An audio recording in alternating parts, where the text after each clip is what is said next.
Right, so today I'm going to show you some boundaries. I'm going to show you boundaries because they're very, very important, as they're an excellent foundation for all your training. We use boundaries every single day and they come in so handy.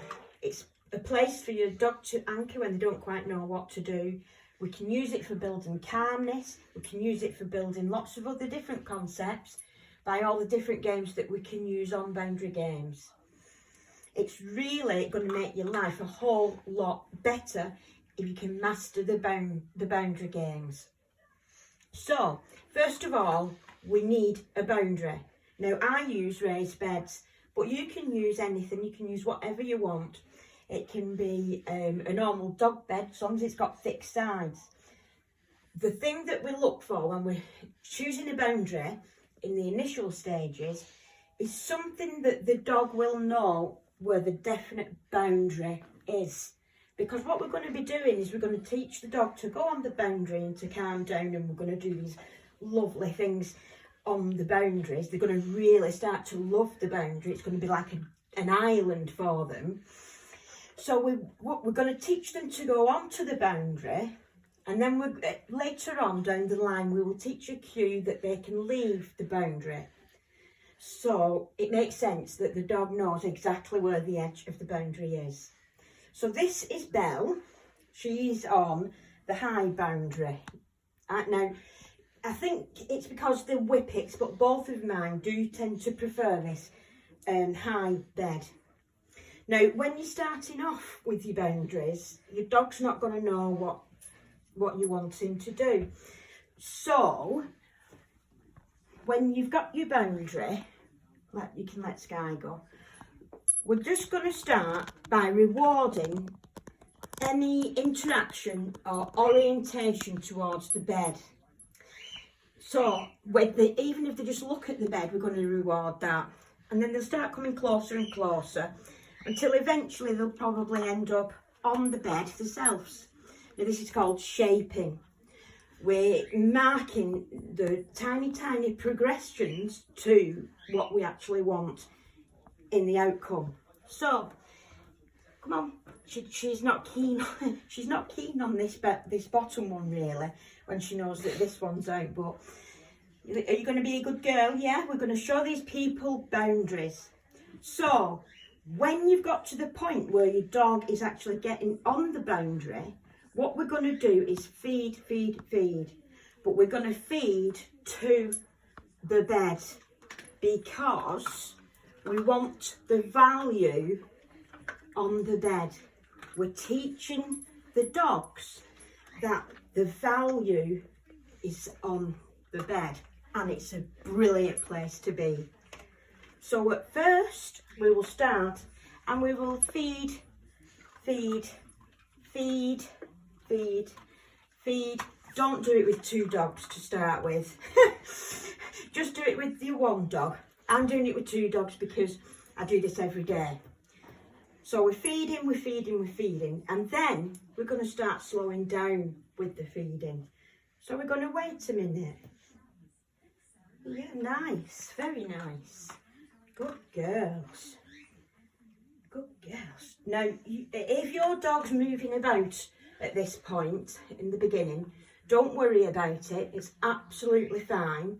They'll get the idea at some point. Now, as you can see, these two are very still. These two know what it's all about. But once you start getting some calmness in your boundaries, you want to reward that.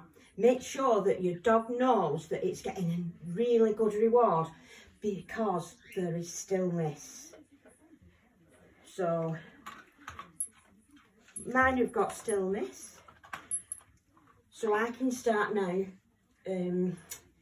feeding irregular. So I might pause for 5 and feed. I might pause for 2 and feed. Just to keep it so that they're on the toes and they're not just expecting food all the time. But like I said, don't make sure that your dog is ready to the point where it can wait a time for the next one. If you need to keep feed, because your dog's new, we don't want the dogs jumping off when they're making progress, we want to end on a good point.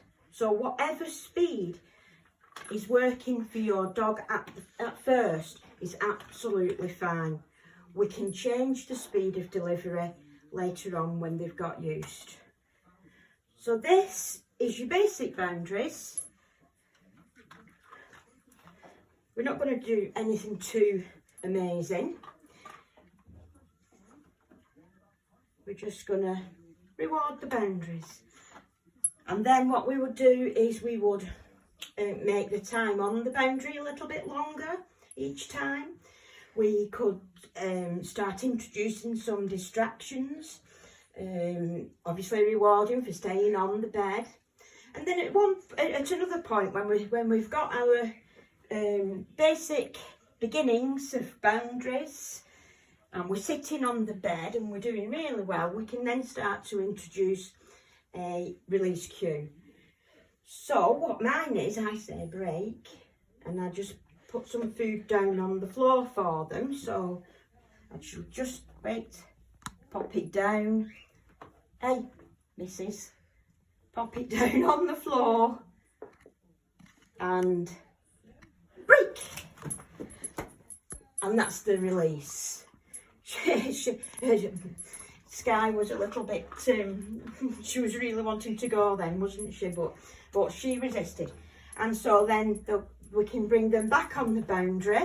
We've swapped boundaries and that's fine. It doesn't have to be a particular dog for a particular boundary. Missus? Ideally we want them to keep all 4 paws on the bed. And as you can see, these two are standing up at the moment, just like yours might be standing up at first. But it's nothing to worry about. If they want to stand up, that's fine.